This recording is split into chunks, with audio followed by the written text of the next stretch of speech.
Walhamdulillah, dengan kemudahan dari Allah Subhanahu wa taala, di masjid ini walaupun masjidnya tidak besar, tapi hidup di masjid ini kajian-kajian yang di dalamnya membahas hakikat ilmu, dibacakan di dalamnya ayat-ayat Allah Subhanahu wa taala, juga hadis-hadis Nabi sallallahu alaihi wasallam, dan sering ditambahkan pula dengan perkataan para sahabat, tabi'in, tabi'ut tabi'in, juga kalam para ulama yang diakui keilmuannya, juga diakui kesalihannya. Insyaallah kita akan melanjutkan kajian kita membahas fikih.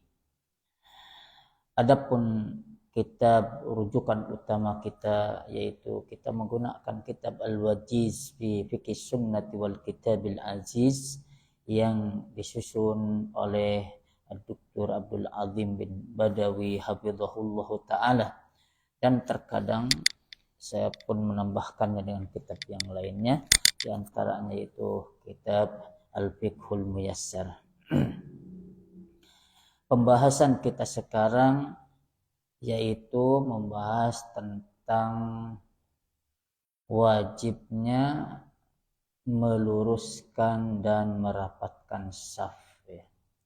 Wujubu taswiyatis sufuf, wajibnya meluruskan saf, termasuk kewajiban agar kita merapatkan saf ketika kita sholat.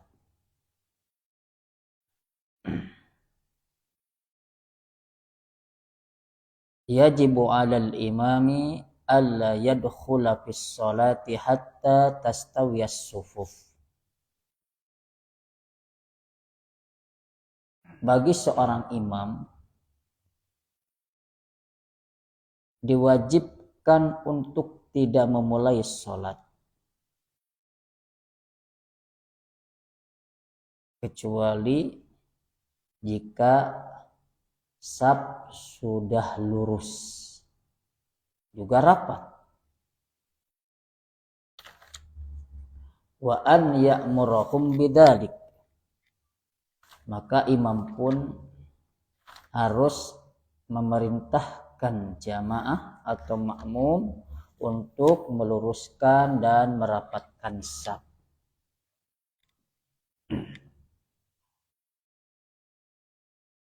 Wa an yaliyat taswiyata bi nafsihi aw ya'muru man yusawwiha, maka imam bisa merapihkan saf oleh dia sendiri, dipapai mulai dari saf pertama sampai saf terakhir jika itu pun memungkinkan, atau dia menugaskan orang-orang yang bisa membantu untuk merapihkan saf. Jadi tidak imam, ya. Imam boleh silahkan ya merapihkan saf, tapi boleh mendelegasikan beberapa orang agar orang-orang ini merapihkan saf jamaah. Jika yang sholat itu banyak, dan ini ada sunnahnya, terutama ya di pesantren-pesantren besar, ya, yang santrinya banyak, maka membutuhkan orang yang bantu imam untuk merapihkan saf.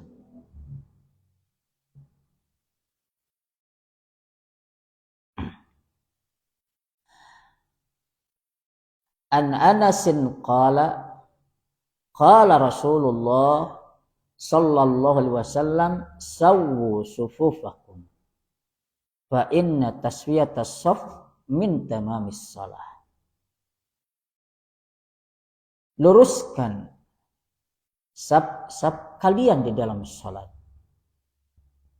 Karena lurusnya saf di dalam salat itu merupakan bagian dari kesempurnaan salat.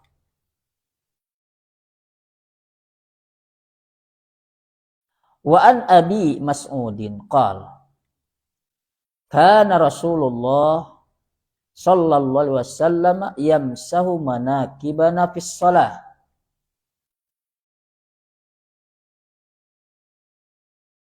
wa yaqul istawu wa la takhtalifu fatakhtalifa qulubukum.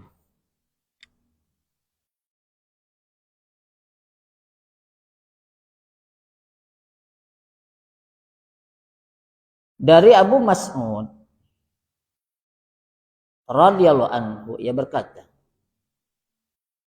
Rasulullah sallallahu alaihi wasallam, beliau menepuk bahu-bahu kami ketika mau salat. Kenapa ditepuk? Tujuannya untuk meluruskan saf. Lalu beliau bersabda, istawu, luruskan saf kalian. Wala takhtalifu, jangan bercerai-berai. Artinya acak-acakan di nasabnya, tidak boleh. Maka jika seandainya saf kalian bercerai-berai, tidak lurus, maka begitu pun akan terjadi perselisihan, perpecahan di antara hati-hati kalian.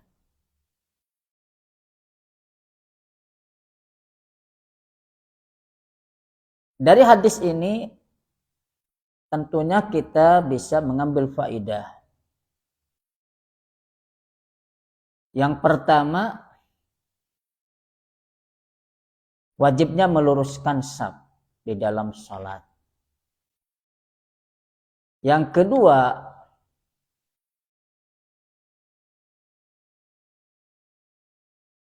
jika memungkinkan dan tidak berat bagi imam, maka imam meluruskan saf. Di antara caranya yaitu dengan menepuk bahu-bahu jamaah. Kemudian seraya mengingatkan jamaah dengan mengatakan istawu, luruskan saf kalian.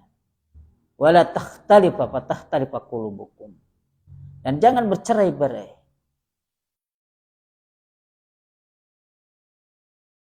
Jika seandainya saf kalian bercerai-berai, maka hati kalian pun akan bercerai-berai pula. Maka faidah lainnya dari hadis ini menunjukkan bahwasanya di antara sunnah syar'iyah, dalam rangka menyatukan kaum muslimin adalah di antaranya bagaimana kita berusaha untuk menjadikan saf salat itu lurus. Ya. Ketika saf salat itu lurus, insya Allah, ya, itu menjadi bagian dari sebab adanya persatuan dan kesatuan kaum muslimin. Ya. Bersatu di atas syariat yang benar. Tapi sebaliknya, ketika safnya berselisih, bercerai-berai, maka itu menjadi sebab kaum muslimin akan senantiasa bercerai-berai. Ya.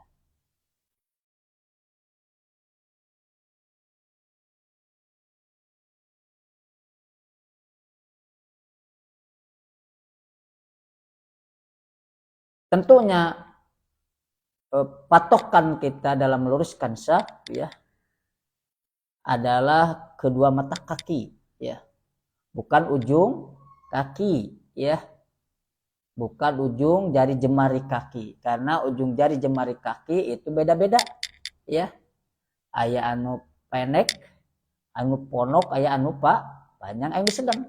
Ya, betul tidak? Ya kan? Kan ayeuna make sapatu teh 38 aya. Jadi salapan 40 sampai ke 47 aya. Ya. Jadi panjang-panjang. Makanya patokan untuk meluruskan sap itu bukan jari jemari kaki, tapi apa?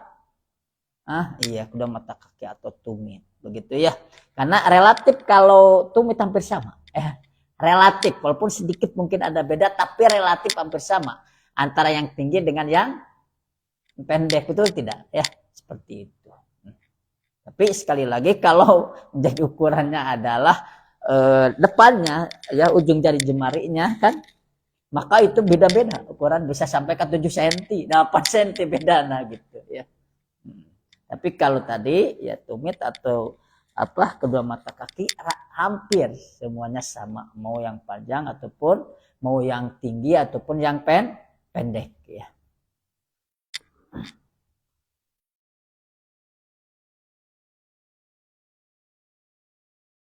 Dan meluruskan saf ini bagi sebagian kaum muslimin termasuk sunnah mahjurah, sunnah yang ditinggalkan ya.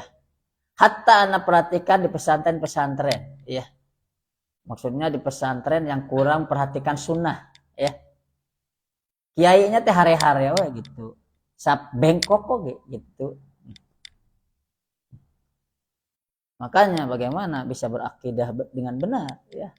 Sap sholat saja barengkok ya. Betul tidak? Nanti perhatikan, saya sering perhatikan ya. Di beberapa pesantren yang kurang perhatian terhadap sunnah Nabi. Itu kiainya teh kurang perhatian ya, terhadap sab sholat. Makmum masih acak-acakan langsung takbir. Tentunya ini mukhalafatus sunnah. Ini mesti sunnah ya.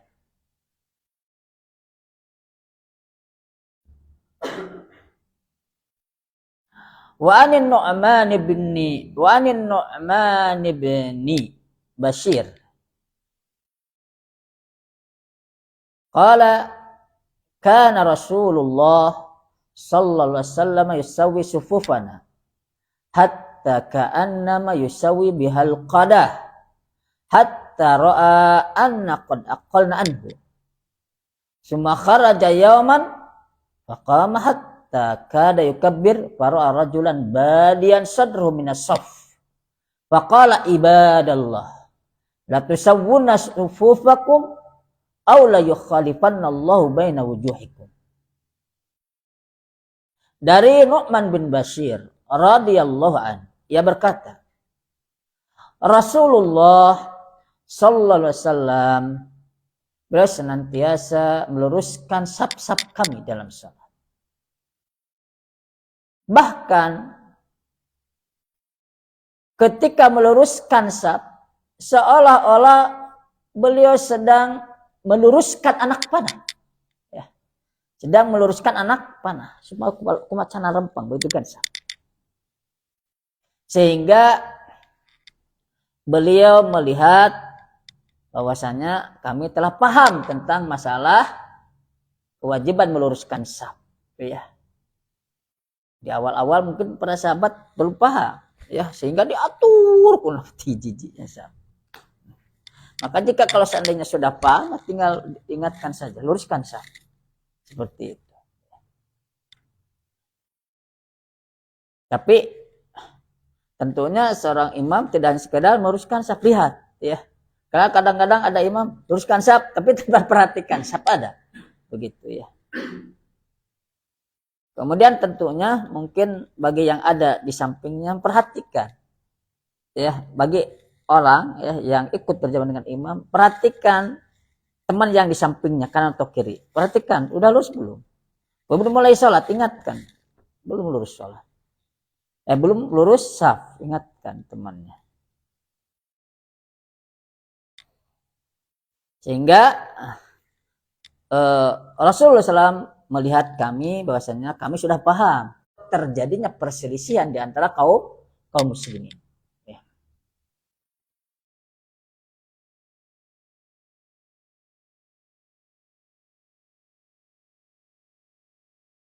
ketika sholat bersama saudara-saudara kalian.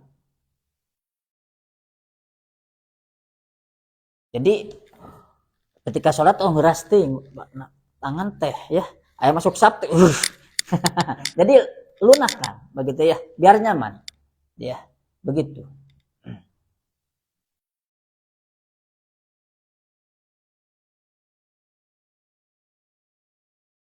Wala tadaru furujatin lisyaitan, dan jangan kalian tinggalkan celah bagi setan. Ya. Untuk apa? Masuk kisah. Masuk kisah. Ya. Maka jangan sampai enggak hisab itu ya. Tutup ya, hisab itu. Jangan sampai ada celah setan masuk ya ke antara saf. Wa man wasala saffan wasalahullah.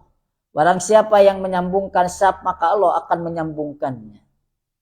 Wa man qata'a saffan qata'ahullah. Dan barang siapa yang memutuskan saf, maka Allah pun akan memutuskannya.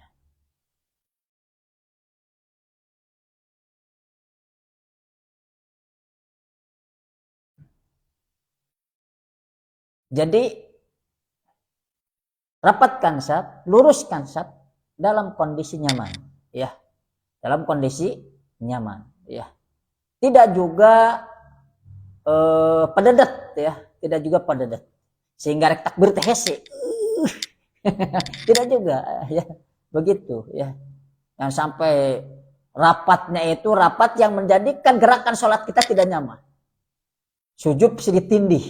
Sering saya kadang-kadang suka kondisi seperti itu ya. Maka ngelehan lah, sebagian ngelehan lah, gitu kan. Kadang-kadang minta maaf ya, kadang si tangannya nyambung ke dada temannya karena itu saking rapatnya, tapi akhirnya apa? Menjadikan sholat tidak nyaman, ya. Sehingga mau takbir apa? Menunggu teman yang takbir dulu takbir, karena ya sering takbir. Jadi intinya rapat yang menjadikan sholat kita tetap nyaman. Paham nggak sampai sini? Ya begitu. Kemudian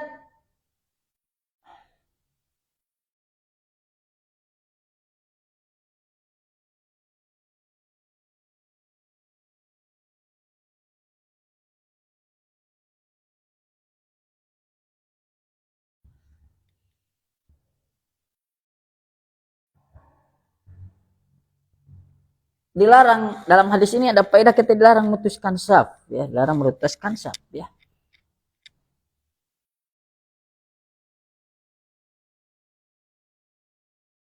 Ya tadi ya merenggangkan saf tidak boleh ya.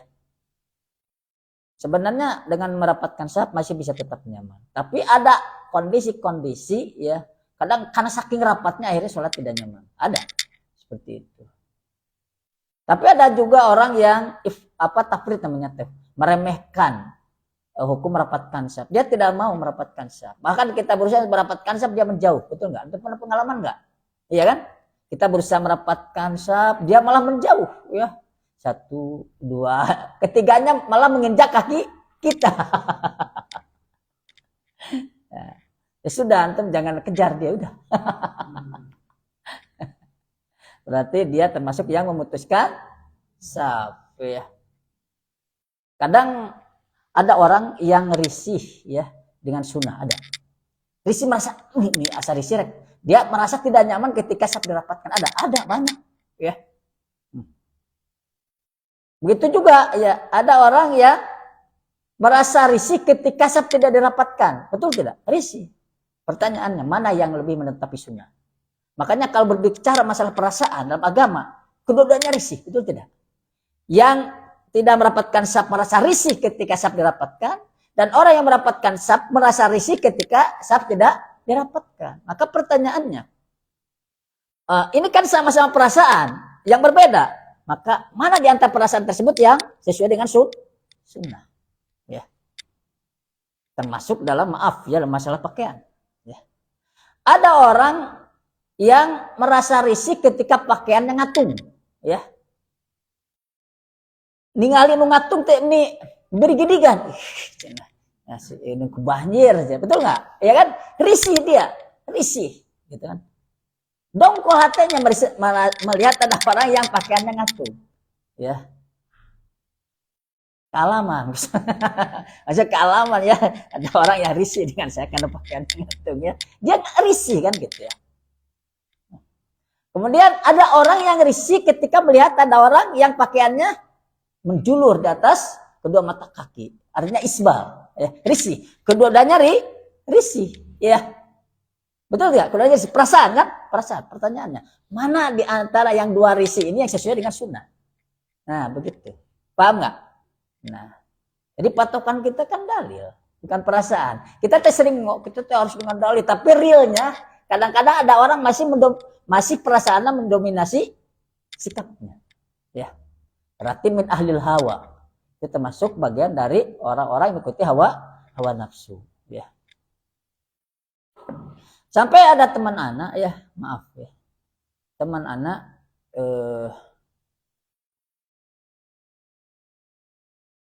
ceritanya begini. Dongeng. Kan dia kena banyak tapi tenan lah yang kata tuh. Anak ada teman ya. Teman anak ini secara keilmuan bagus ya. Tapi dia dari sisi ngaji ya belum begitu paham benar ya. Bahasa Arabnya jago dan sebagainya. Dan dia termasuk yang membolehkan isbal. Wah, termasuk yang membolehkan isbal. Secara keilmuannya bagus, tapi dia termasuk membolehkan isbal ya. Dia itu merupakan bagian dari anggota suatu jamaah. Tidak akan saya sebutkan jamaahnya ya. Artinya ormas lah. Tidak akan saya sebutkan pakai itu NU, persis, Muhammadiyah, tidak akan saya sebutkan ya begitu. Ceritanya dia itu kan biasa di lingkungan jamaah ormasnya itu ya organisasi masyarakat keagamaan ya. Sok ada tradisi debat begitu. Termasuk dia ditunjuk oleh bagian dari pimpinan di tempatnya untuk jadi debatnya sengaja membahas satu masalah dibuat gitu ya yang debatnya pro kontra ya. Pas lawyer club gitu. Dibuat pro kontra gitu. Sengaja dibuat walaupun sebetulnya isi jamaah ini punya pendapat ya, tapi dibuat untuk melatih si jamaahnya debating gitu ya, diskusi gitu ya. Nah, termasuk teman anak itu disuruh untuk kamu posisi kamu termasuk anggap kamu itu orang yang menganggap isbal itu terlarang secara mutlak gitu kan. Padahal dia termasuk orang yang isbal itu terlarang kalau disertai dengan kesombongan. Kalau tidak disertai dengan kesombongan tidak apa-apa dia tuh. Tapi oleh pimpinannya kamu posisinya adalah orang yang berpendapat isbal itu dilarang secara mutlak. Sok kaji dalil-dalilnya gitu. Oke siap. Kelompok ini ada beberapa ustadz ya. Kamu posisikan bahwasanya kamu itu adalah isbal itu tidak apa-apa selama tidak disertai kesombongan. Dua-duanya saling wajib. Si teman anak ini yang tadinya afwan ya, yang tadinya menganggap bahwasanya isbal itu boleh selama tidak disertai kesombongan, dia kan berusaha untuk apa ya, mengumpulkan referensi. Ternyata ketika mengumpulkan referensi, Allah berikan hidayah. Ternyata endingnya kesimpulan, oh ternyata isbal itu terlarang secara mutlak. Mau sombong atau tidak? Baru paham dia itu pada waktu itu. Ketika dia bersiap-siap untuk diskusi. Oh ternyata. Karena posisinya dia kan diposisikan untuk apa? Posisi isbal itu terlarang secara mutlak. Oke, dia semakin yakin kan? Semakin yakin dia isbal. Ini ceritanya diskusi lah. Dan si temannya ini kalah. Si temannya ini kalah. Ya. Akhirnya sebagai saudaranya. Dan dia kan disertai dengan keyakinan ya. Sampai beberapa orang dekatnya termasuk saudaranya langsung celananya dipotong. Ya, sehingga di atas dua mata kaki. Akhirnya ya, kejadian ini sampai ke pusat. Sampai ke pusat heboh. Wah, datang pembesar dari pusat. Datang pesan dari pusat, si teman anak dipanggil, duduk katanya. Mana dipanggil masjid, kumpulkan jamaah. Teman anak enggak diberi kesempatan untuk apa? Menyampaikan hujah, ya. Cuman si pembesarnya ini bilang begini. Nah, ke jamaah perlu itu jamaah. Ngatung mah teu kudu dalil. Teu kudu dalil, ngewa. Ngewa teu kudu dalil. Teman anak cuma itu kan dengan dalil, tapi perasaan. Betul tidak? Iya kan? Ngewa berarti dengan dalil kan? Bukan dengan dalil tapi dengan perasaan. Padahal ngewa itu kan seharusnya yang namanya ngewa ya. Itu kan bagian dari prinsip wala dan baro. Kan kita mencintai dan memberi sesuatu karena Allah. Betul nggak? Kita nih ngewa kita ini karena Allah tidak. Itu masalahnya. Betul nggak? Ya kan? Nah, begitu. Ya.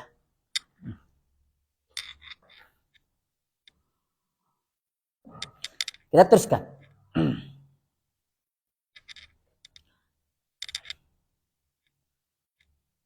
Wa an Anasin anna Rasulullah sallallahu alaihi wasallam qala russu sufufakum wa qaribu bainaha wa hadu bil a'naq fa walladhi nafsi biyadihi inni la rasyaitana yadkhulu min halalis saf ka'anna al hadaf.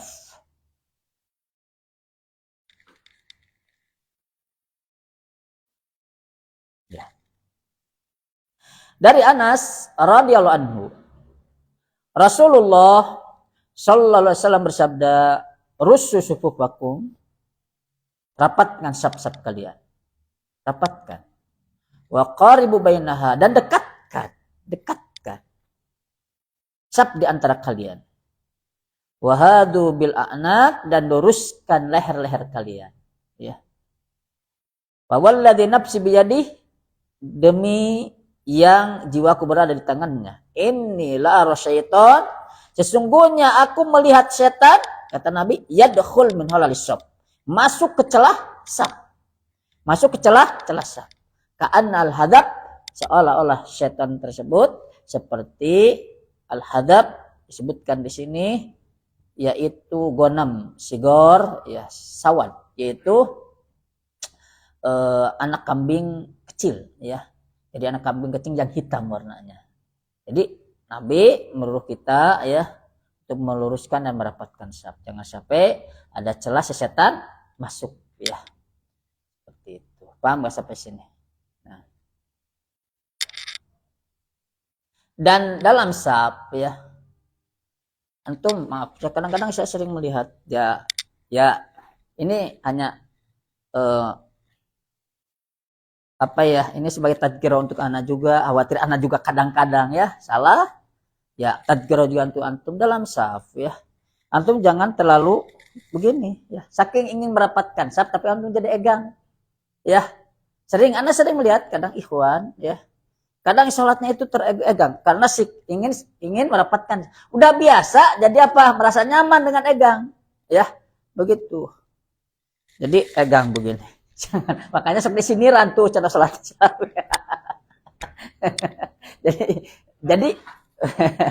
jadi kaki kita sejajar dengan bahu kita ya, sejajar dengan bahu kita. Jadi jangan begini, juga jangan terlalu rapat.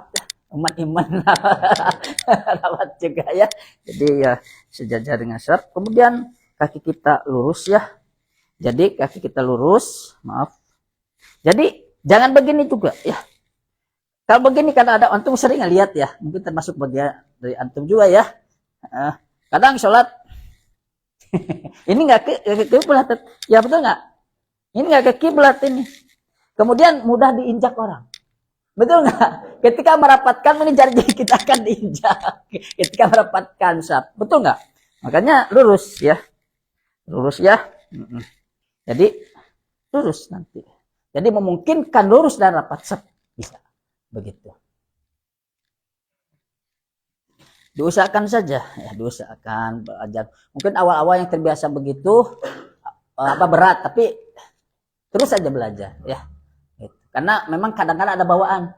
Ada orang maaf ya, ada bawaan memang dia udah biasa jalan gini. Ya. Jadi jalannya udah biasa gini. Udah bawaan, makanya ketika salat begini. Nah, nggak apa-apa dia jalan begini terserah. Jalannya begitu. Tapi ketika salat usahakan lu lurus ya begitu ya.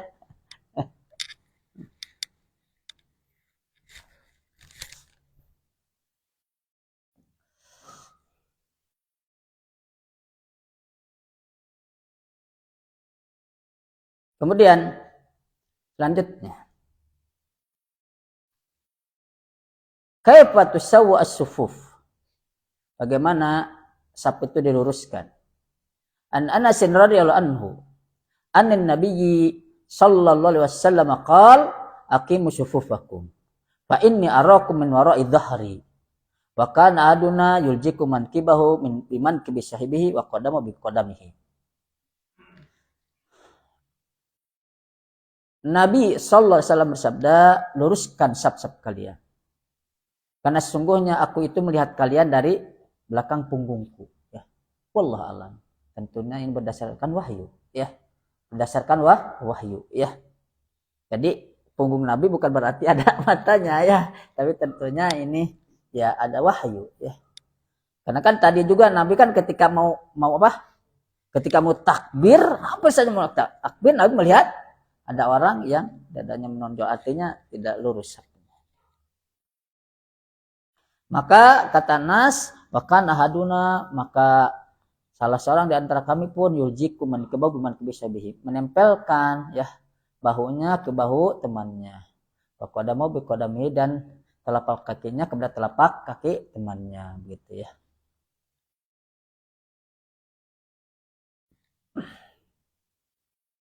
Kemudian fadilatus sufal awal wa mayam nisufuf, yaitu keutamaan saf yang pertama dan saf sebelah kanan. Anil Barra bin Azib qala kana Rasulullah sallallahu alaihi wasallam yaqul innallaha malaikatahu yusholluna 'ala sufufil awal. Dari Barra bin Azib radhiyallahu anhu yang berkata, Rasulullah SAW bersabda, sesungguhnya para malaikat akan senantiasa bersolawat kepada orang-orang yang berdiri di saf yang pertama. Jadi berlomba-lomba ya berada di saf yang pertama ya. Kadang sebagian orang awam itu bager, mangga datang mah panggilan ke masjid gitunya, tapi naon milih sampang tukangna bager pisan. Nah, ari sedekah pedit gitu ya. Ari sedekah mah pedit, aduh abdi taya. Tapi pas saf bager pisan, mangga. Salah berarti. Salah tempat ya bagernya teh ya. Salah tempat. Begitu. Jadi intinya bahwasanya hendaknya kita berlomba-lomba untuk bisa mengisi saf yang pertama begitu. Dan tentunya dengan tidak menyakiti atau mengganggu orang yang ada di depan kita. Udah pada duduk atau mau berdiri kita duduk sampai ngadumpakan batur, itu tidak boleh.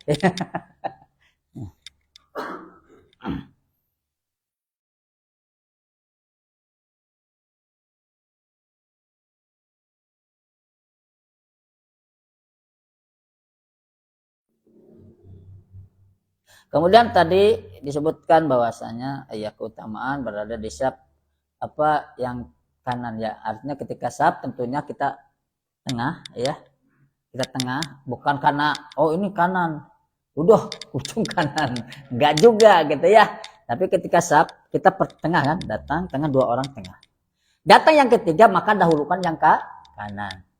Nah kanan, datang yang keempat kiri. Kemudian data yang kelima, kanan atau kiri? Kanan. Jadi dahulukan yang ke kanan. Begitu aturannya. Begitu ya. Jadi jangan sampai kanan nggak ada jijiasan ke kiri ya. Begitu. Dek sabulah tuh kayak. Begitu ya.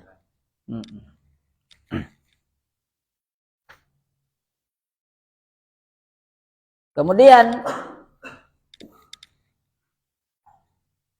man yakum khalfal imam, siapa yang berdiri ya tepat di belakang imam, yang dekat dengan imam. An Abi Mas'udin Al-Ansari radhiyallahu anhu qala kana Rasulullah sallallahu alaihi wasallam yaqul liyani minkum ulul ahlam wan nuha summal ladzina yalunahum, summal ladzina yalunahum. Dari Abu Mas'ud Al-Ansari radhiyallahu anhu, ia berkata, Rasulullah SAW beliau senantiasa berkata, ya bersabda, liyaliyani minkum ulul ahlaman nuha. Hendaklah orang yang dekat denganku di antara kalian adalah orang yang dewasa, ya, dan yang matang pemikirannya. Ya, orang dewasa secara umur, ya, pemikiran, termasuk apa? Termasuk yang banyak hafalannya. Termasuk banyak hafalannya. Summal ladzina yalunahum, kemudian yang apa? Kemudian setelah mereka, summal ladzina yalunahum, kemudian setelah mereka, artinya yang dekat dengan mereka. Jadi orang yang memang orangnya udah dewasa, pemikirannya matang, hafalannya banyak, hendaklah dekat dengan imam, tong jauh. Jadi jelas ngabejaan teh, ya. Jadi ngabejaan teh teu raeng, ya. Jadi wayahna dina babi mah, aduh Ustaz abdi mah tawadu da. Tawadu tukang we. Jangan. Ini antum dan imam juga kondisikan dia untuk bisa dekati imam, belakang imam persis. Biar dia yang memberitahu imam ketika imam salah dalam bacaan, ya. Jadi jangan yang banyak ini, ya, hafalan-hafalannya ini yang udah dewasa dan itu di belakang, jangan. Kondisikan sama imam. Begitu, ya. Dan orang-orang yang punya hafalannya usahakan dia lebih dahulu ke masjid, ya. Ulah hari hafalan loba tapi yang ditukang wae, ya. Keleungit hafalan anak berkah, ya, begitu. Ya. Jadi tong aduh abdi mah tawadu. Mau duit nih tawadu na. Jadi profesional, ya. Ada kadang-kadang kita berinisiatif bukan berarti kita menunjukkan bahwasanya kita itu tahu atau lebih dari orang. Bukan. Ini demi kenyamanan dalam ibadah, ya. Makanya tadi imam suruh dia dekat dengan dia. Ya, orang yang hafalannya banyak. Atau orang yang hafalannya banyak, inisiatif dia langsung dekat dengan imam. Paham enggak sampai sini? Begitu. Kemudian kalau atusop baina sawari, yaitu dimakruhkan atau tidak disukai sop berada di antara dua tiang.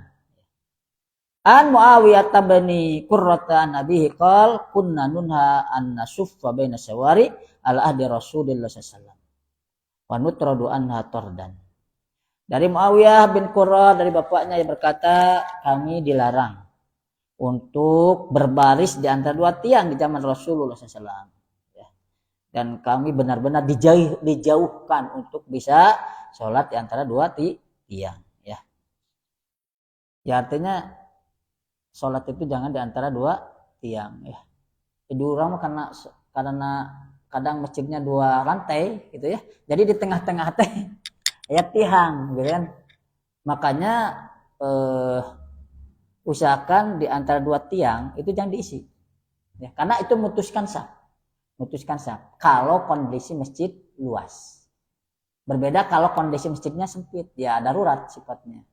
Makanya coba yang arsitek yang ahli, ya, masjidnya lantai 7 misalkan, tapi tanpa tiang, bisa enggak?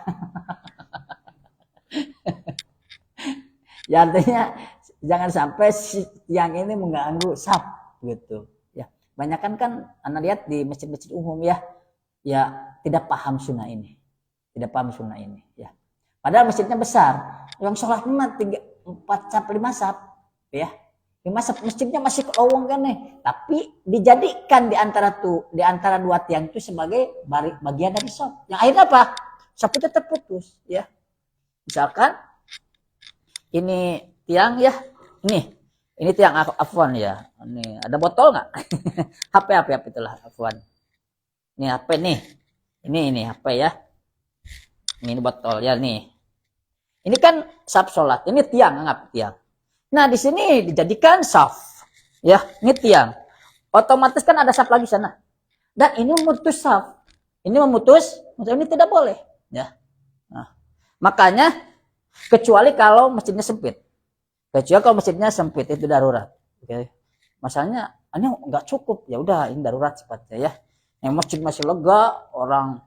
Nah, bagaimana caranya? Caranya si posisi yang dekat tiang jangan jadi buat saf. berarti mundur ke belakang. Mundur ke belakang, maka si saf tetap rapat. Ya, misalkan gini nih, maaf ya, ini tiang, ini rapat. Ini saf pertama. Ini saf kedua tiang. Berarti ya, nih, jangan ini buat saf, mundur ke sini, mundur. Berarti saf bisa tetap rapat terisi ya, walaupun misalkan jaraknya agak jauh, nggak apa-apa, nggak apa begitu. Paham nggak sampai sini? Nah.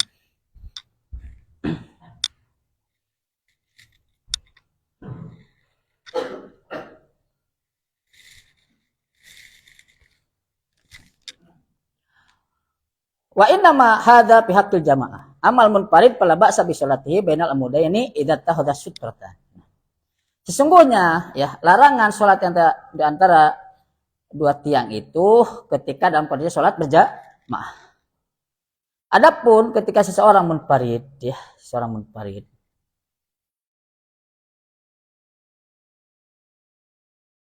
maka misalkan tidak apa-apa ya,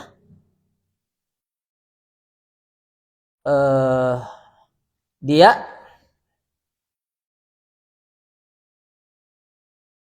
sholat ya di antara dua tiang ya, tidak apa selama dia masih memperhatikan sutroh ya. Kan sholat sendiri misalkan ya, kesiangan atau ketika sholat sunnah nih, boleh nggak sholat yang antara tiang? Boleh saja karena apa? Belum konteksnya belum sholat berjamaah. Paham nggak? Seperti itu ya.